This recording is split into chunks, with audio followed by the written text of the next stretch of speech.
मंचावर उपस्थित आपल्या उपविभागीय परभणी उपविभागाचे धुरंधर अधिकारी सन्माननीय सुरेशसिंगजी भोसले साहेब, परभणी तहसील कार्यालयाचे शिलेदार श्री राजपुरे साहेब, आजच्या सेवा गौरव समारंभाचे गौरवमूर्ती आमचे सर्वांचे लाडके श्री विष्णू पकवाने साहेब आणि त्यांच्या निरोप समारंभासाठी अर्थातच सेवापूर्तीसाठी आपण इथं जमलेलो आहोत ते आपल्या सर्वांचे मार्गदर्शक आदरणीय श्री सोडगीर साहेब, तसेच उपस्थित परभणी तहसील कार्यालयातील सर्व नायब तहसीलदार व माझ्या सहकारी मित्र आणि बंधू भगिनी. सोडगीर साहेबांचा कारकीर्द इथं मांडण्यासाठी मी थांबलेलो नाही. ती आपण सगळ्यांनी अनुभवली, ती डोळ्याने पाहिली, ती शब्दात व्यक्त करावी असेही नाही. पण तो काळ आठवावा की ज्या वर्षी त्यांचा जन्म झाला होता त्या काळात शिक्षणाची म्हणावी तेवढी साक्षरता नव्हती. अशा गावामध्ये अहमदपूर तालुक्यातील सिंगी येथे त्यांचा जन्म झाला. त्यांनी प्राथमिक शिक्षण अहमदपूर तालुक्यातच घेतलं. 11वी 12वीचं शिक्षण निलंगा येथे पूर्ण केलं. 1997 मध्ये तलाठी म्हणून ते सेवेमध्ये रुजू झाले. आपल्या मानवत तालुक्यातील रुडी या सजावर त्यांची पहिली नियुक्ती होती. 1997 पासून ते 2026 30 वर्षाचा कालखंड प्रदीर्घ सेवेमध्ये त्यांनी घालवला आहे. होऊ शकते महसूलमध्ये सेवा करताना ते एखाद्या वेळेस जेवत असतील, जेवता जेवता त्यांना काम करता करता उठावं लागलं असेल, कारण आपल्याकडे आपत्तीचं आणि विपत्तीचं काम आहे. असं सगळं काम करत करत करत करत साहेबांनी ही सेवापूर्ती केली आहे. हा सेवा गौरव कुणाचा आहे? मी एक उदाहरण आपल्या पुढे सांगतो. मी मागच्या 4 वर्षापूर्वी माझ्या मित्राच्या लोहाराच्या दुकानाच्या उद्घाटनासाठी गेलो होतो. उद्घाटनासाठी गेलो असताना तिथं नवीन हातोडी, छन्नी, घन होते, सगळे लावलेले होते. मी त्याला हळद कुंकू लावत होतो पूजा करण्यासाठी. मित्रानं सांगितलं, बालाजी त्याला लावायचं नाही. अरे म्हणजे छन्नी आहे, नवी दिसते. नाही नाही नवी तिला लावायचं. कशाला लावायचं? म्हणे त्या ऐरणीला लावायचं. अरे ही जुनी दिसते. असेल जुनी. माझ्या पंजोबांना तिच्यावरच काम केलेलं आहे. माझ्या आजोबांना तिच्यावरच काम करून आमच्या कुटुंबाचा उदरनिर्वाह केला आहे. अरे माझ्या वडिलांना तिच्यावरच माझं शिक्षण पूर्ण केलं आहे. मित्रा, एक वेळ आम्ही मंदिरात जाणं टाळतो, पण या ऐरणीचं दर्शन घेण्यासाठी आम्ही कधी मागे पुढे जात नाही. मी म्हटलं असं का? त्यानं सांगितलं. म्हणलं ऐरण कधीची? त्यानं सांगितलं मागच्या 35-40 वर्षापासूनची, म्हणजे 60-70 वर्षापासूनची ऐरण आहे. म्हणलं अरे ती छन्नी, घर, हातोडा हे त्या काळात नाही का? ते मला ते नाही का? त्यानं सांगितलं की छन्नी, हातोडा, घन हे इतरांवर घाव करणारे आहेत, म्हणून ते तुटले. कित्येक छन्न्या त्या घावामध्ये बोचऱ्या झाल्या, त्या फेकून दिल्या.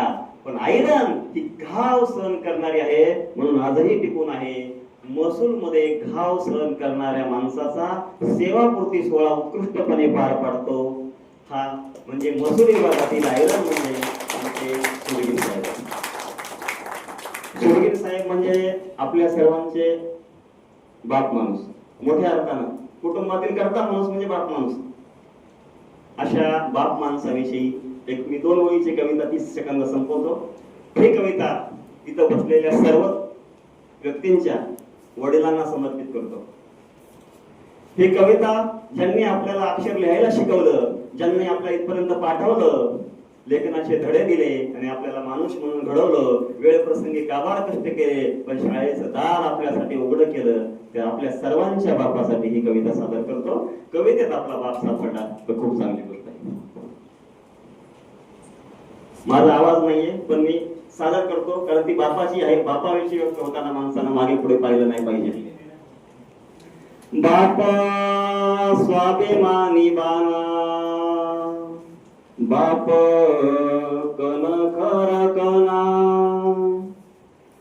त्याच्या काळजात सुद्धा लाजाळूची संवेदना.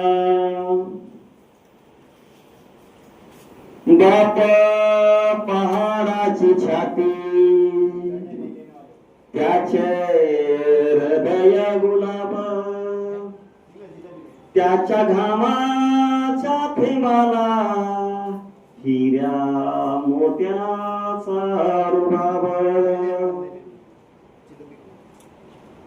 बाप तलवार ढाल, बाप पेटती मशाल, बाप तलवार ढाल, बाप पेटती मशाल. बाप जागतो म्हणून घर झोपते खुशाल. बाप साठवतो अश्रू, बाप आयुष्यात कधीच रडत नाही. जीवनात ताप ताप करतो, धावपळ करतो, पण बाप कधी रडत नाही. बाप एका सेकंदात रडतो, तो आपल्या मुलीच्या लग्नामध्ये. तिच्या बापाच्या सगळ्यात जवळचं आणि हृदयातलं ठिकाण म्हणजे आपली मुलगी. तिच्यासाठी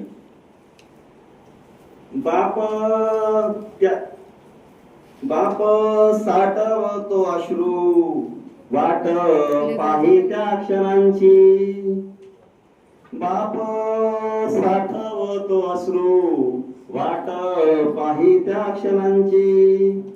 जन्मभराचेच रडतो लेक जाताना सासरी. ज्याने जपले मुलांना तळ हाती पाकळ्यात, ज्याने जपले मुलांना तळ हाती पाकळ्यात. अशा बापासाठी यावी थोडी आसवे डोळ्यात. मग आपण काय केलं पाहिजे दोस्तांनो? तुम्ही आम्ही मी पण आपला बाप जोपर्यंत जिवंत आहे त्याच्याकडे लक्ष दिलं पाहिजे.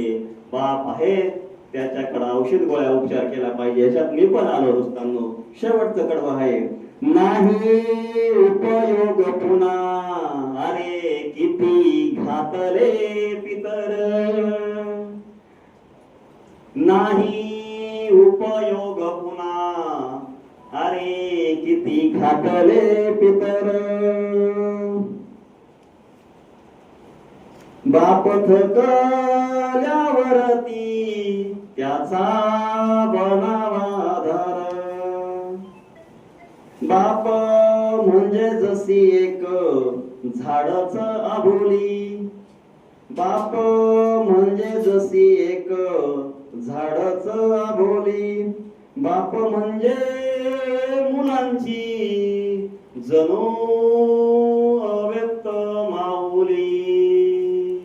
बाप म्हणजे जणू मुलांची जणू अव्यक्त सावली. आपल्या सर्वांच्या वडिलांना अभिवादन करतो, त्यांच्या कष्टाला वंदन करतो आणि माझं बोलणं त्या बाप माणसासाठी सेवापूर्तीसाठी मला बोलायची संधी मिळाली त्याबद्दल आणि आपण सर्वांनी ऐकून घेतलं त्याबद्दल आपलं कृतज्ञता व्यक्त करतो. धन्यवाद.